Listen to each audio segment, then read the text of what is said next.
Peace. Peace. How's everybody doing? We hope, we pray that everybody is well and will be better.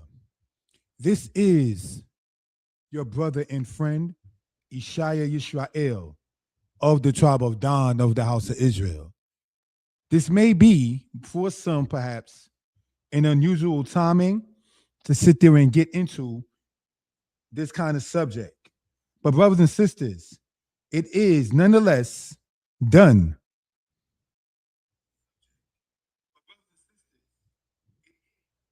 Done nonetheless in love and respect, first for the Creator and on a human level for our brothers and sisters.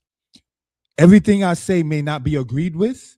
However, I am able, for those who may disagree or no disrespect intended, want to challenge what a brother is saying. Respectfully, we can have discussion, let me say that, concerning this, not discord. Now, family, call this one here discussion with the Christian. The reason that is because it has been said for quite some time, some centuries, if you will, that Christianity and slavery, brothers and sisters, are friends, are buddies, are comrades, if you will. And in that, brothers and sisters, on this platform, we do not disagree with that. Though there are many people who practice Christianity that are very good people, very good mothers, very good fathers, very good children.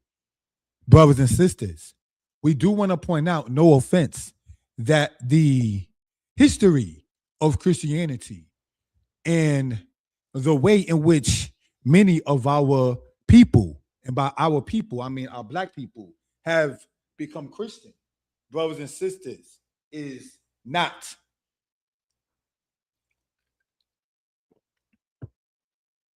through righteousness. It was through force. It was through terror. It was through captivity.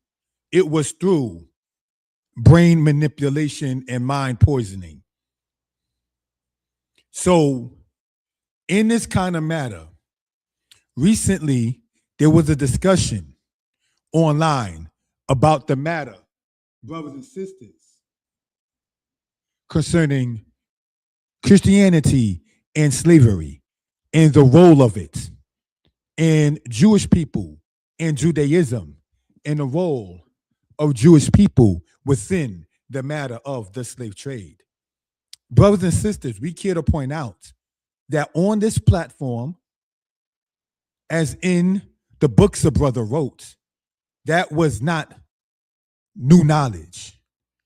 What I stated in books about the European Jews, one being Aaron Lopez, who was involved in the slave trade, who was named another person, Judah Benjamin, who was involved in the slave trade, is not new knowledge. Brothers and sisters, I repeated the information that I read on. So that alone shows that if I was not the first person to say it, and I have said that over 10 years ago, that it is certainly not new knowledge. So with that being said, brothers and sisters, let us pull up the PowerPoint and discuss therein, if you will. Thank you for that, family. If I can be heard well and people are in good spirits, we ask you to please type in the number 4. If I can be heard well, brothers and sisters, and people are in good spirits, we ask you to please type in the number 4. Thank you. Some of this information is going to be new to some. Some of this information is redundant to some. But nonetheless, this is information. So without any further ado, brothers and sisters, having scheduled this for 5:15 and it is now 5:25, let us pull up the PowerPoint, brothers and sisters, and deal with it in this manner. It should show up on the screen If not, let me stop the screen, then share the screen, entire screen, looking at it from this point. Thank you for that, family. And now let's pull it up. Go to the slideshow. And looking at this, family. According to this, and we're going to show what the this is as we get into this. Let us examine this. Slavery was never a white people thing. Now, most times when slavery is mentioned, the matter of the Atlantic slave trade, starting in the 15th century to the timing of the 19th century AD, is what is discussed. The meme goes on to say 4 out of every 5 slave holding Americans were Jewish. Let us look at this. Because the Jewish people themselves are white. So whether they have a Catholic, agnostic, Judaic, satanic faith, white people are white people, certainly in America. We then read, don't be fooled, know the facts. This is interesting, as in the comments below, I will address this in light of conversations I've had concerning this. So brothers and sisters, what are we talking about in this particular case? Let us look at the meme, enlarge it, and see, brothers and sisters, where this is coming from in, say, the first place. All right? We can take that part out. Now, this is something that was discussed recently online, and I would like to, not an attempt to ever disrespect anybody, but just bring this out and to discuss it, if we will. In this meme, we read that it says, slavery was never a white people thing, quote unquote, white people thing.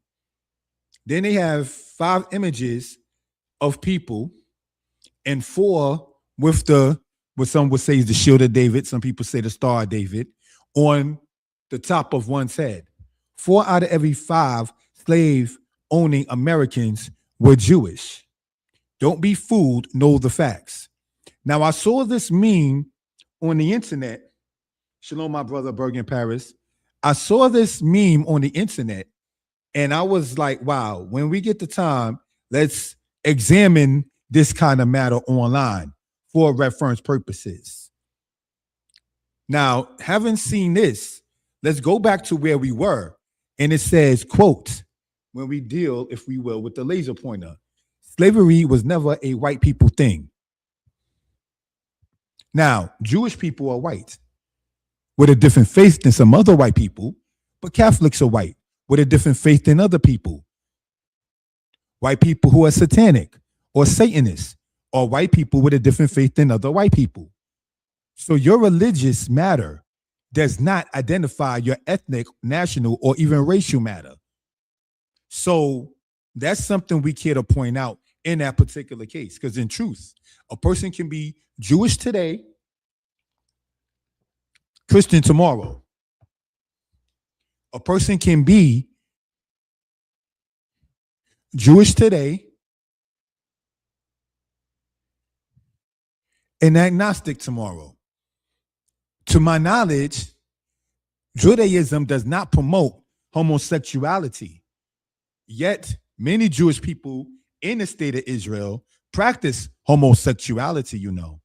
So your faith and practices does not determine your race, your ethnic background, your thoughts, or so forth, as far as quote unquote religious matters go, if we will, family. So let us go back to where we were and reread this. Now, most times when slavery is mentioned, the matter of the Atlantic slave trade, which the meme was talking about, starting in the 15th century, we're talking 1440, 1441. To the timing of the 19th century AD, we're talking 1860. We're talking 1888. Let's continue. Is what is discussed. The meme goes on to say 4 out of every 5 slave owning Americans were Jewish. But if we're going to say that slavery was never a white thing, how then can you show out of 5 people the dominance of it are still white people involved in such? So that right there shows a lack of understanding in that presentation matter. Let's continue. This is interesting, and in the comments below, I will address this in light of conversations I had concerning this. Let's go on, family. One of the first things that is said is, now, regarding the matter of slavery, we're going to go over some of the things that are said to us as Black people in conversations about that meme and outside of such, some of the same kind of statements. One of the first things that is said is Black people sold Black people into slavery. No one did deny that. However, the Black people selling Black people were not of the same ethnicity. Black does not become a monolith outside of the Western Hemisphere. What am I saying in that? Monolith or monolithic means that all one and the same. It's all one thing. There's no or virtually no difference. But when you deal with the terminology, say Black people, that is a broad term. There are Black people in Malaysia, ethnically. There are Black people in Vietnam, ethnically. There are Black people in the Western Hemisphere before the matter of the Atlantic slave trade, ethnically. So now we have to begin to know and understand how can such a concept even exist by saying Black people sold Black people into slavery. And yeah, there were people of color or Black, if you will, that did sell Black people into slavery. But again, not all Black people are the same ethnicity. Let's look at this. Africa, a very tribal and clique-orientated place, which is a continent, by the way, is noted by Edward Reynolds in his book, Stand the Storm, that African tribes did not sell their own people, but rather people not close to them. So when we read in that book, which you can get online, called Stand the Storm, capitalized there for emphasis. I don't mean to be yelling, but I know online capitals mean such, but I wanted to emphasize the point. Edward Reynolds wrote that Black people who were sold by Black people were not the same ethnicity. Just as much as there's different races and ethnic groups and nations in Europe and East Asia among the tribes that were here prior to the European coming. So what are we pointing out in that particular case, if we will, is this.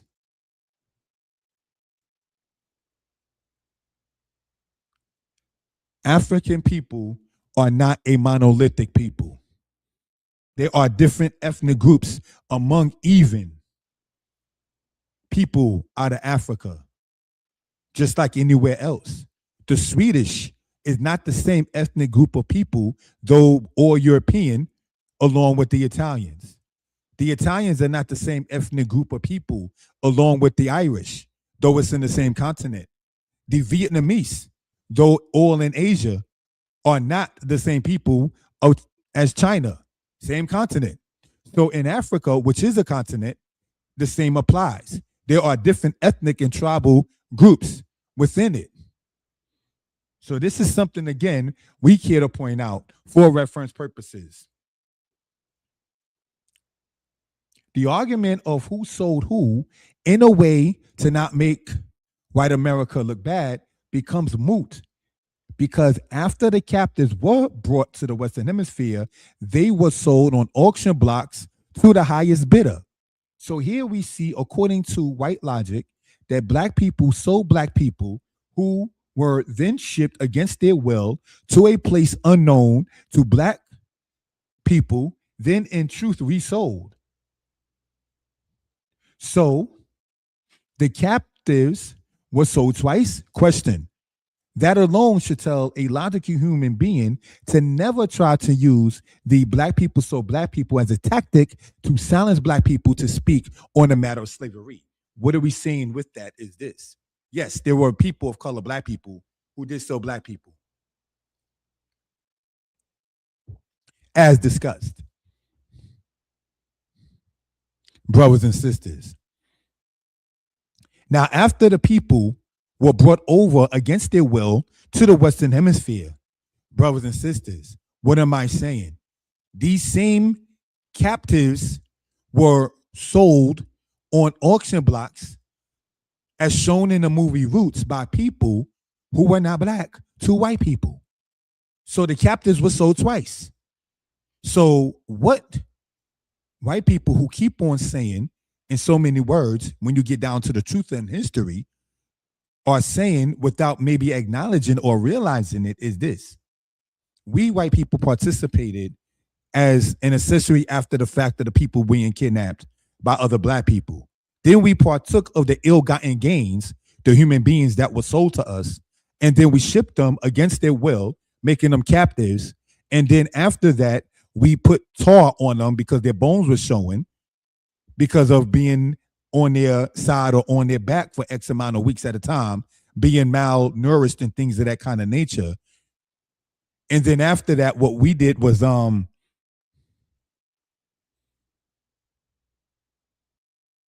sold them on auction blocks throughout the Caribbean, throughout Brazil, throughout the southern United States, throughout the northern United States, such as what the Dutch did in New Amsterdam, such as what was done as shown in the movie Amistad by the people of Portugal and Spain and Cuba, such as was done in Louisiana, shown in the movie Mandingo, brothers and sisters.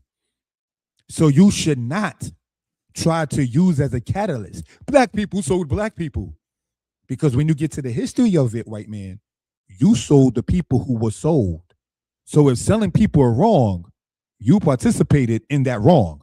But the reason why you're saying it, and it's not to be offensive, is only a hit dog barks. So because it hit you, because it made you feel a way, instead of saying something, not trying to sound like a coon to myself, that was dumb, we can learn from that, let's not do that again, let's all get along. That's not the point and premise many online and offline are even talking about today. It is black people so black people, and you guys gotta sit there and admit that, or you're going to sit there and be called a racist. Don't tell me how to sit there and talk and what to talk about. You want to sit there, and because you didn't expect somebody to think logically, to think meticulously, which you now want to sit there and call, that's being racist.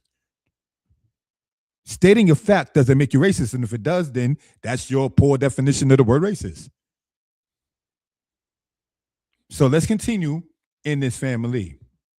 Another matter addressed in the comments, at times when speaking on slavery in the Western Hemisphere, we see the gentleman Anthony Johnson mentioned. This was also spoken on the platform Moreh Yeshaya History Lessons some years ago. You could type in or Moreh Yeshaya History Lessons. Thank you again, Brother Bergen Paris, for typing in the info. That is, Anthony Johnson is not the pioneer of American slavery. You can sit there and type that under Moreh Yeshaya History Lessons, and that video will come up. The person they are speaking of was a black man who had to go to court to get John Castor, his slave, to be a permanent slave. Who gave Anthony Johnson the permission to be a permanent slave holder? The Court of Virginia in the 17th century? We should remember that Virginia was a colony since 1607, meaning a British colony. Shalom, Beit Zadok. Things are well. How are you doing? Thank you for joining on. The record we see of the Dutch man of war bringing 20 Negroes to Virginia in 1619 predate the matter of Anthony Johnson, which was in the 1650s. What made John Pope comfortable to bring captives to Virginia, being a Dutch man to an English colony in 1619? That's another question. Well, the governor of Virginia at that time, George Yardley, received 15 of those 20 captives. The Dutch brought a group of captives that was accepted by the governor of a colony. Yes, the captives, 15, were permanent slaves to Yardley, George Yardley, and he passed away in 1627. If the matter with Anthony Johnson was after 1630, how can he, Johnson, be the pioneer of American slavery? This culminates to the idea that black people do not study and reason. How did a black man get the name Johnson? Now, for those who bought my book, thank you for buying it. Certainly the history ones, you would sit there and see it's pen named author Vincent Hutchinson. That is in honor, may he rest in peace, of my father. How did we get names like Hutchinson? How did we get names like Johnson? How did we get names like these, brothers and sisters? So when you find sometimes people saying, well, you know, there were even black people and white people as slaves, I'm going to need you to show me a group of white people that have ethnic or surnames that ethnically, I may say, go back to the East. See, because now if you can show me, like we can trace Hutchinson to the British or the English, you can trace many of your last names to the Portuguese, to the French, to the Spanish, to the Dutch, to the English/British. So when people begin to sit there and say, because people name their captives the names of the language of the captors. In the Bible, it talks about that in the book of Daniel. He got the name Belshazzar, Mishael, Hanael, and Azariah, Shadrach, Meshach, and Abednego. So even in the Bible, where the prophet Daniel is mentioned, he got a name that was not ethnically of his. Name as stated Belshazzar. So what are we pointing out in that particular matter is this, brothers and sisters. I want to say I'll have new equipment, family. So Bergen Paris and Beit Zadok, I'm asking you and anybody else, if you can hear me well, please type in the number 4. I'm using a different computer basically, as well as a new microphone. I got new equipment to try to sit there and upgrade the platform. So if I can be heard well, please let me know. Let me know the sound quality definitely is appreciated. So now, as we get back into this matter right here, family, is this. To the people who say that, yes, there were black people who had white people as slaves. And we know that captives are given names by their captors. This is how you get Anthony Johnson. He's called in the Portuguese record Antonio the Negro. Thank you for that, Bergen Paris. So if that is the case, we have to sit back and truly wonder, were there black people who were slave masters over white people, and can such be traced to this day? Were there black people in history who did wrong by white people? Yes.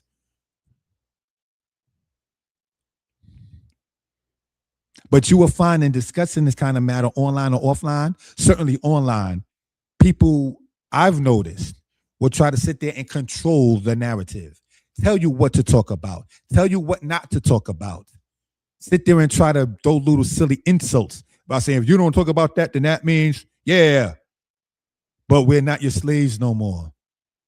So you talking about, oh, you're a racist. Oh, you shouldn't talk about that. You should talk about this. Many of us may or may not have parents. Like I personally don't. Both my parents are deceased. And it's not to sound haughty or arrogant or belligerent, but at 46 years old, I speak my own mind and take the wisdom from my elders that are still here, such as how to present yourself in front of the entire world on the internet intelligently. But you do not tell any grown man or woman what to and what not to say because it hurts your feelings. Get out of your feelings. So George Yardley passed away before the matter of Anthony Johnson in the court. How can Anthony Johnson be the pioneer once we understand the definition of the word pioneer? To be the first at doing something is what a pioneer is. So if he, Anthony Johnson, according to what we're going to see here in this, was the pioneer of American slavery, how can that be brothers and sisters, having the name Johnson, which is certainly not traced back ethnically to any black man, linguistically. See, these are things not to be haughty. When people think you don't think or think you don't know anything, or that you should, or basically you should not know anything, how dare you begin to sit back and think like that? So now you're going to have to be called racist. So now you're going to have to sit there and have to answer to that in that particular case. I recently was asked, do you know who the first, excuse me, do you know who the first slave master was and who owned the first slaves in America?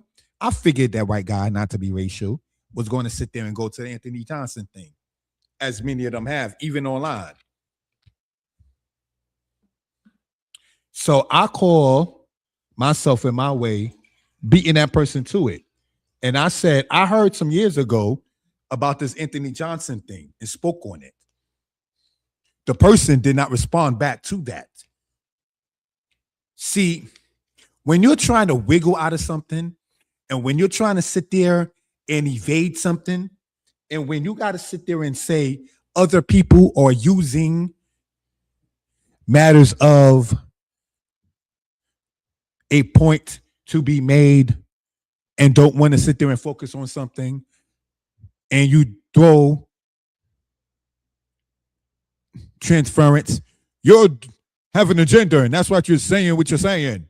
No, you have an agenda, and you didn't expect to be questioned by anybody. But let's look at this again. The first slave owner in America was not only a black man, he went to court and demanded it. In 1654, it was time for Anthony to release John Kesa, a black indentured servant.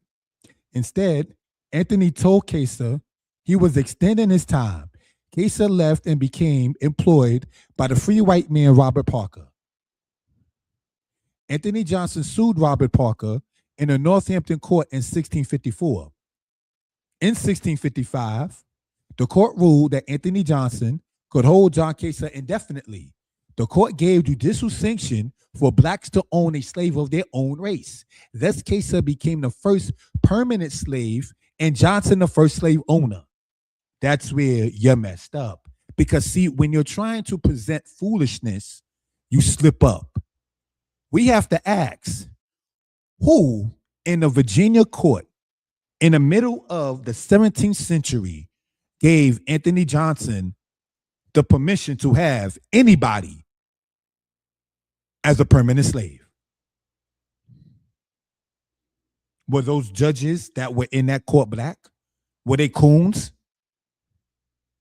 So when we read right here, brothers and sisters, in this silly meme, and many memes are silly because you don't have to do fact check and so forth, and you don't have to do logic and reasoning.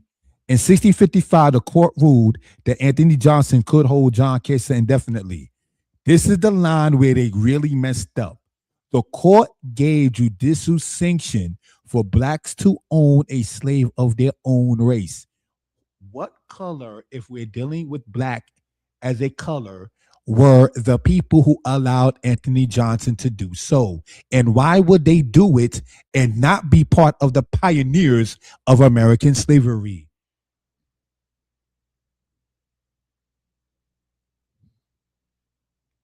Oops.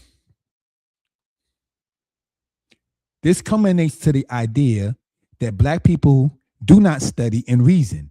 How did a black man get the name Johnson? The meme that circulates that we just showed about that shows not that of Anthony Johnson, but rather that of Lewis Hayden. That's not Anthony Johnson in the picture. So what they did was just tag up some black man who lived over 100, 200 years after in the 19th century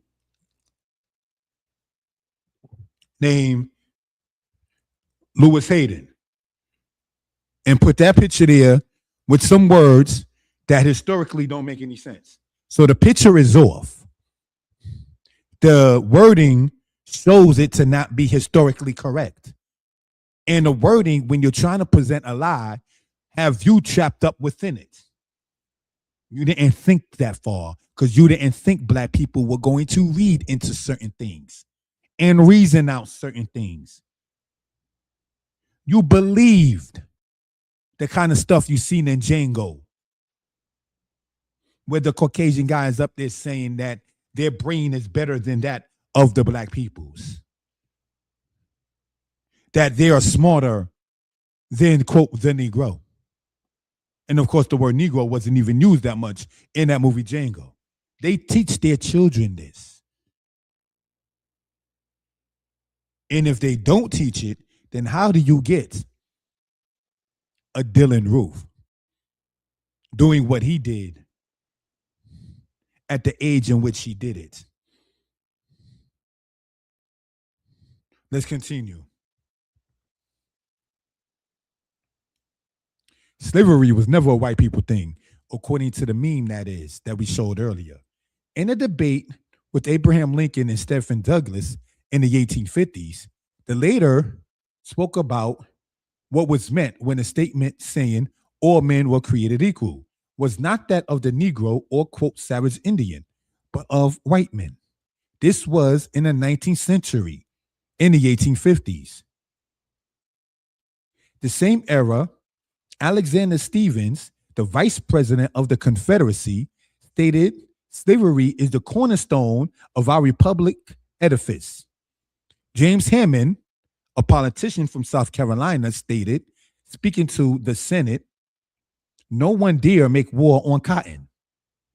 So from James Hammond, as mentioned here, Alexander Stephens, and Stephen Douglas, these are powerful people in the government of the United States in the 19th century. And why do I mention that? Because there's another lie that people were saying. When I was in college over 20 years ago, the theme about slavery in Black history classes was that only 5% of white people in the South owned slaves.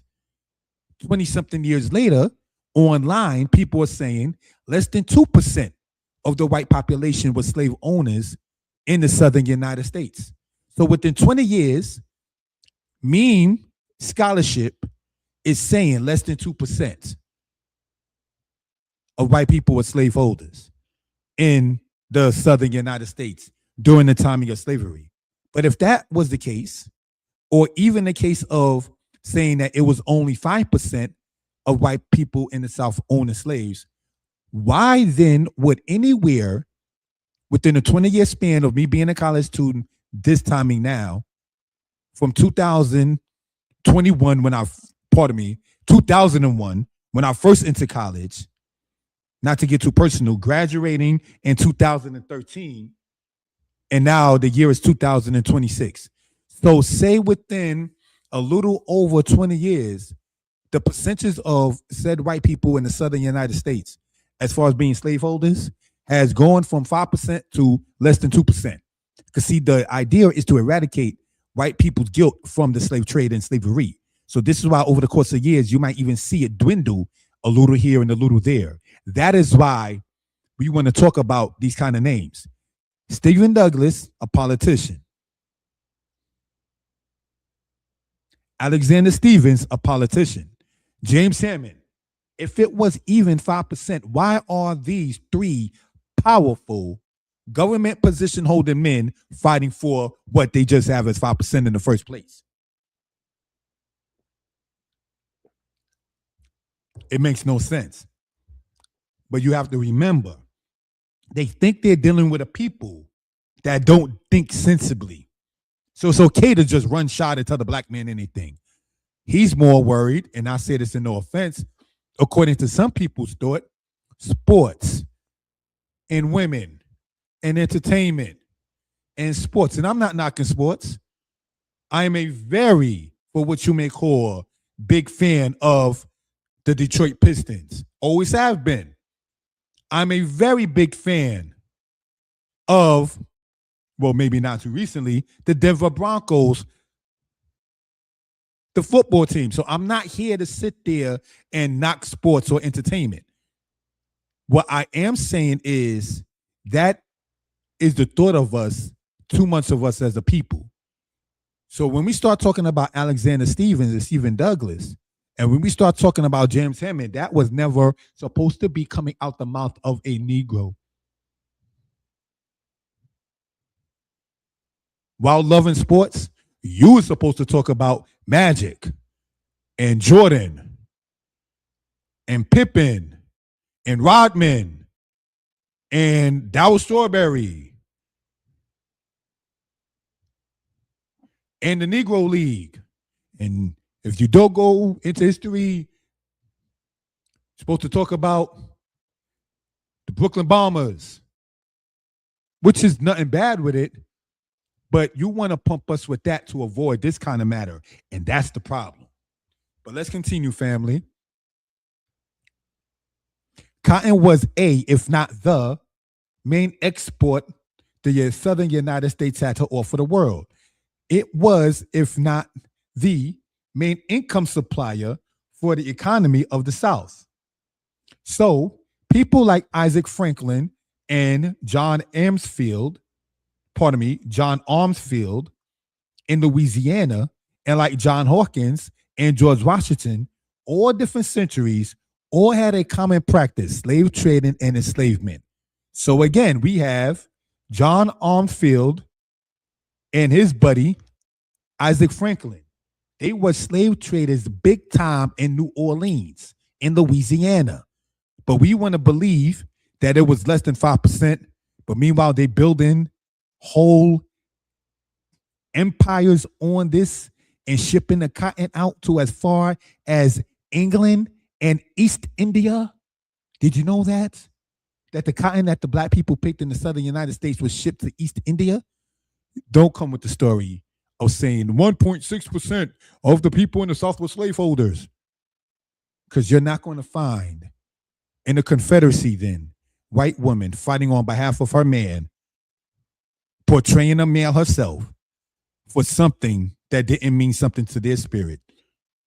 The fact that there were white women portraying themselves as males to fight on behalf of the Confederacy shows the story anywhere between 1.6% and 5% of white Southern people being the slaveholders is a myth. They went too hard. They were, in today's terminology, too beast for that percentage to be those numbers. Mary Surratt has been known for saying, Mary Surratt was the mother of John Surratt. John Surratt was the friend of John Wilkes Booth. John Wilkes Booth is the assassinator of Lincoln. And John Wilkes Booth said African slavery is the greatest thing that can be known to man. And John Wilkes Booth, if the story given of him is true, did not live to be 30 years old. So who taught him that? Some people say that he lived to be over 50, 60 years old. And some people say that he died in a tobacco farm area in Virginia. That story is whether he fled from the barn, that's his life, or whatever in that particular case. Did he die in 1903, some people said, or did he die in 1865? Some people said. But one thing we know about him is that he was a promoter of slavery and deeply into, quote, the Confederate cause. And he took upon himself, or some people said the banks were behind it, and he assassinated the 16th president of the United States for something that an economy that they are now trying to say was less than 10% of people in the South. That is madness. You're not going to find conspirators, knowing that if they get caught with John Surratt and the others, and Mary Surratt basically saying, this is what the cause is for, it's worth it. I'm not telling you where my son is at. If you were to read about her and watch the movie, if you're into it, called The Conspirator, you get those kind of matters. So what are these memes and people talking about? Let's continue, family.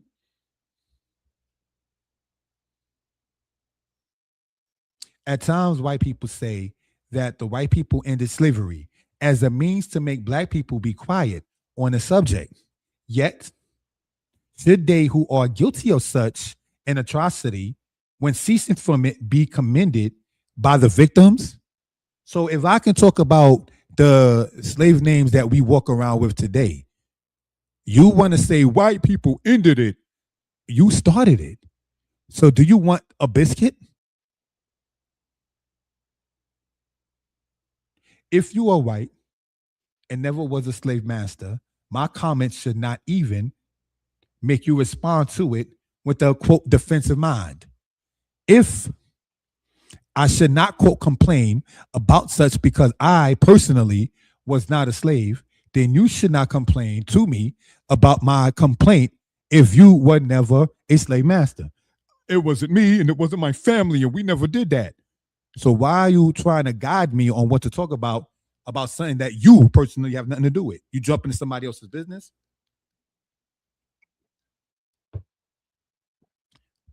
You trying to tell somebody else what to and what not to talk about? These people I conversed with, which led me to the spirit to bring this out, are Christians. No offense to the good ones. Were there Jewish people who were involved in the slave trade? Yes. Were there 600,000 Christians fighting to end slavery in the West? That's another comment that's made. 600,000 Christians, 600,000 white people, 600,000 white Christians fought to end slavery. No. Was Lincoln a transparent person about abolishing slavery? Yes. Now, some people may disagree with what I just said. Let me explain why I say such. He stated that if he could accept the seceded states back with or without slavery, he would do so. So he was transparent. Lincoln could care less about the freedom of the black man, woman, and child. In places like New York, New Jersey, and so on, the Civil War, and so on. Pardon me, I stand corrected. I skipped a line, my fault. In places like New York, New Jersey, and so on, there was slavery. These northern states became in time free. And in the Civil War, they represented the Union. 4 of the northern states during the Civil War, meaning 4 of the states fighting for behalf of the Union, Delaware, Maryland, Missouri, and Kentucky, were slave holding states. They called them the border states during the Civil War, fighting on behalf of the Union against the Confederacy, while still being slavery holding states, were Delaware, Maryland, Missouri, and Kentucky. The fact that the black man was not allowed to fight for the Union Army, said to be fighting for him by some, online and offline, which was 2 years after the war started. This means the defeat of the Union Army at places like Bull Run, where the Union lost, did not make the Union consider putting the black man in his army. Because when the Civil War started, and places like the Battle of Manassas and Chancellorsville and things of that nature, the North was losing. But while losing to the Confederacy, the North still did not think, let's get the Negroes and put them in there. You know who pushed for that? Frederick Douglass, a friend of Lincoln. Frederick Douglass is the one that told Lincoln, you need to get the Negroes, the black people, to sit there and fight on behalf of the Union. Now, if the North was fighting, according to some people, to end slavery, then why will it take 2 years to be even convinced after losing battle after battle after battle, after Lincoln had to replace general after general after general, in the drama that happened between Lincoln and McClellan? Why did all of that have to happen between white on white, North and South, between white and white, North and North, Lincoln and his generals, and the drama that happened between them? And it took over 2 years for them to even consider to put the black man to fight on their behalf. If you was fighting for the black man's behalf, it's because you was not. See, we're not supposed to, as a people, ask these questions. We in the West are supposed to accept that there was a black president finally, and then talk about Islam and the Muslims and the slave trade and sub-Saharan Africa, where Christianity is still rife in Africa. But you want to sit there and say that the white Christians into slavery everywhere they went. So if that's the case, then why there's still slavery in places that Christianity is popular in? If you bringing Christianity was a civilization to the world, if it was good for the world, because see, the word civilization comes from the Latin root word civilis, which means city, C-I-T-Y. You understand? Now, you notice in all this, a brother did not say there were no people who were looking or were black that didn't do wrong. Most definitely. Sadly, but definitely. There were black women that were raped by black men, all in slavery, you know. Did you know that? Black females who were slaves, sadly, were sexually assaulted, or SA, they want us to say online, by black males who were also slaves, as well as the overseer, as well as the slave master. She had no friends in that manner. So, brothers and sisters, when we sit back and we get into, say, this kind of matter, is the equivalent connection in speaking about history with black and white people is when black people are wicked, when they are the ones doing SA, when they are the ones that are the crooks. And then people want to say today, America does not have slavery today, but other places in the world, in the Middle East and in Africa, there's still slavery. If slavery does not exist in America, then you must have missed when Pam Bondi, who was working for Trump, could not turn her head to the right and look at the victims of Epstein.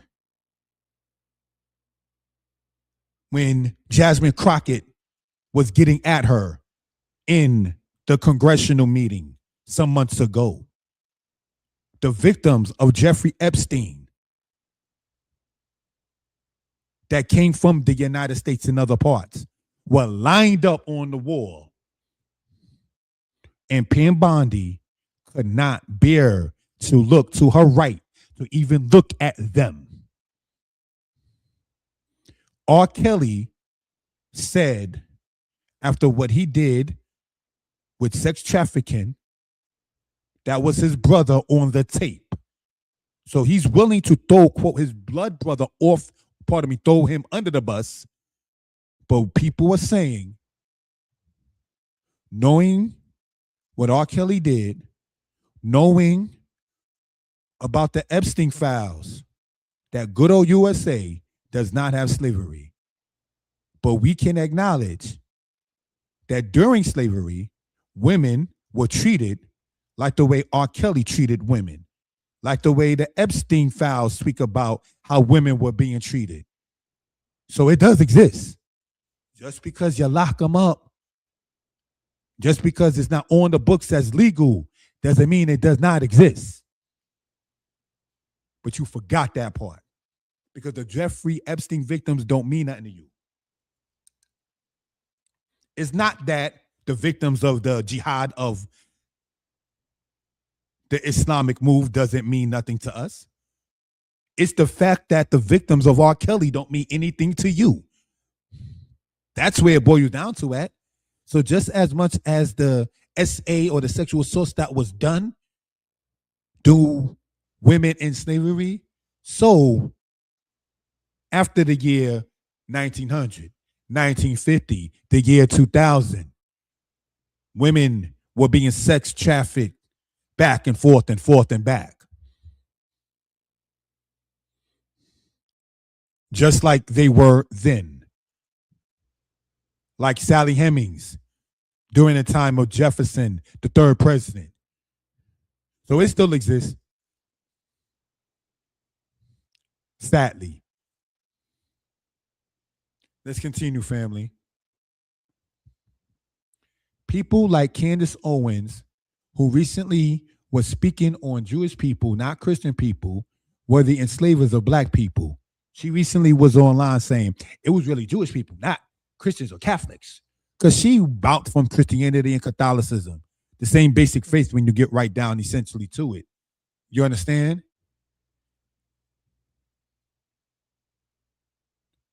She went online recently and said that. But those who study, we been knew about the European Jewish enslavement involvement. Yet, in the plea that was made to Charles V of Spain, which prompted what became known as the asiento, the Spanish word meaning seat, the captives were to be taught the Catholic faith. The dating of the asiento under Charles V of Spain is dated to 1518. In 1685, under the Black Code of King Louis XIV of France, Black people were to be taught the Catholic religion. In the comments, because this is a discussion, I spoke of the matter of John Hawkins, who used the matter of the asiento that was given by Charles V to have captives brought to the Western Hemisphere as captives. All these people from Charles V, two others here mentioned, were white. Slavery was never a white people thing. See, because when we go back here and look at this, right? This says slavery was never a white people thing. But we done mentioned John Hawkins. He wasn't Jewish. We done mentioned Charles V. He wasn't Jewish. We sat there and we talked about Anthony Johnson. Were those judges that gave him the sanction Jewish? Who knows?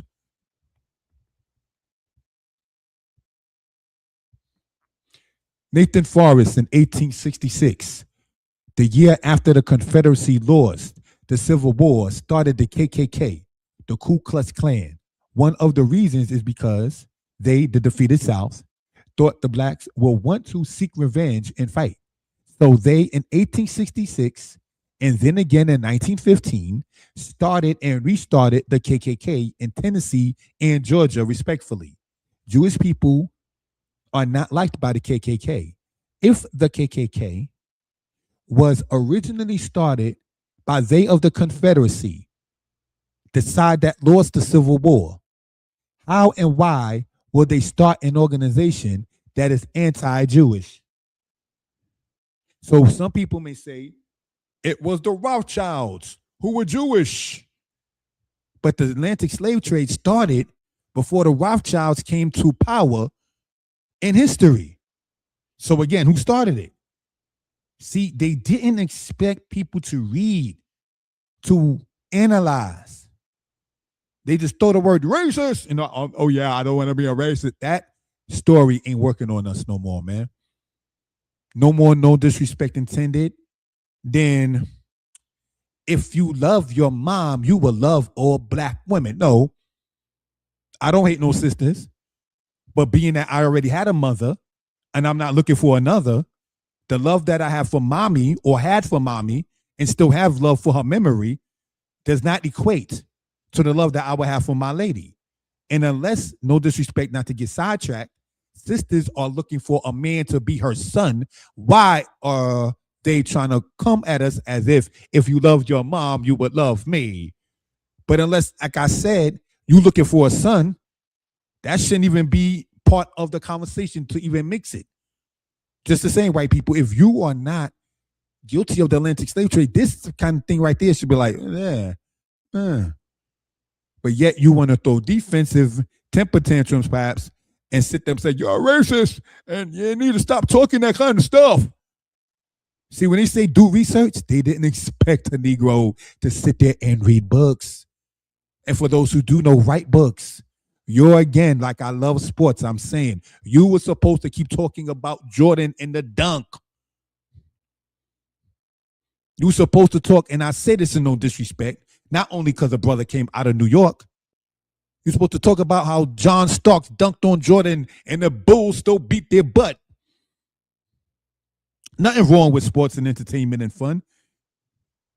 But even in that, you got to be serious about it. Because everyone who goes for the sports don't make it. So even in playing a game, you got to be serious even about that physical game. So when do we have time to party but so much? Play games but so much? We don't. Let's continue, fam. The KKK originally were people who were former slave masters. Does the meme make sense? Meme we talking about is what we showed earlier. Slavery was never a white people thing. Woo!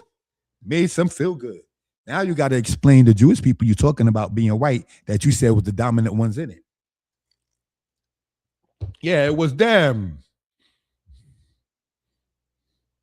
Then you telling the people who were victims of said these European Jewish slave masters, don't even talk about it because you're racist.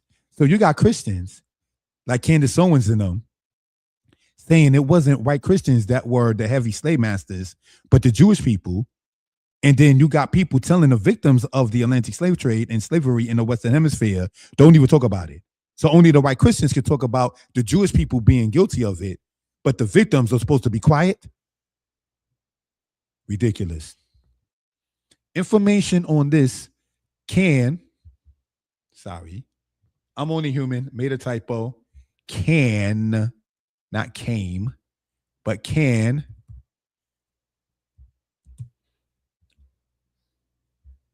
information on this can be found in books online like Slavery and the Making of America by Horton, The Story of the American People by Paul Johnson, Black Rebellion by Dr. Susan Dass, From Assyria to America by Vincent Hutchinson, They Were Her Property Too by Stephanie E.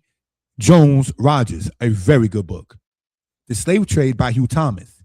These and other books actually do not attempt to make the current white, black, Jewish, African people of the past look bad. So brothers and sisters, as in looking at this here for reference purposes, if we will, right? This again is something we care to have brought out for reference purposes. Thank you, my brother, for typing these in. For those who are interested, not sure who is online, thankful for able to get in new equipment to sit there and try to make the presentations better. I'm open to constructive criticism, family. All right. So subscribe to the channel, comment, like, and share. We intend, brothers and sisters, to do more presentations. Thank you for that.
They think only of the Negroes in the United States. But they don't realize that 2/3 of Brazil consists of people of African blood, which means they're also Afro-American because Brazil is in South America. And in all of these, many of these countries in South America and Central America, and even in Canada, they are heavily populated with people whose ancestors came from Africa. So when you total up the number of Afro-Americans, real Afro-Americans, in the Western Hemisphere, there are perhaps 100 million. And if these people ever unite among themselves, not only is it necessary for the Afro-Americans in the United States to be organized, but it's also necessary for the Afro-Americans in the Caribbean, or the Afro-Cubans, the Afro-Brazilians. It's necessary for all of them to be organized. And then once they're organized in each place, we have to organize among ourselves so that the Afro-American in the United States will be working in conjunction in a coordinated program with those who are in Cuba, and those in Brazil, and those in Venezuela, and those throughout the Caribbean, and Haiti, and in the West Indian Islands. And in this way, we actually get strength. And it's not an accident that there's no organization existing in the Western Hemisphere that's designed toward that end. It would be it would be a direct threat to imperialism as it really exists, and to colonialism as it exists in the West. And one of the things that's going to help to bring this about is the independence of Africa. One of the only reasons that we in the West have never organized, we have hated our image and our African image. And because Africa has been in the hands of people who have created an image of Africa that's negative and hateful. And it has been hateful to us. We haven't wanted to identify with it. But now that Africa is getting independent and in a position to create its own image, and it's a positive image, those of us in the West look at the African image and see how positive it is. We begin to identify with it. We become proud of Africa, and we become proud of our African blood, our African heritage. And this is what is beginning to make the Africans in the Western Hemisphere today develop more race pride. And as this race pride develops, then it has the tendency to make us want to unite together and work together. And your Western imperialists and colonialists consider this to be a grave threat. More threat than communism or Marxism or socialism or anything else. The Africanism is what they consider to be the real threat.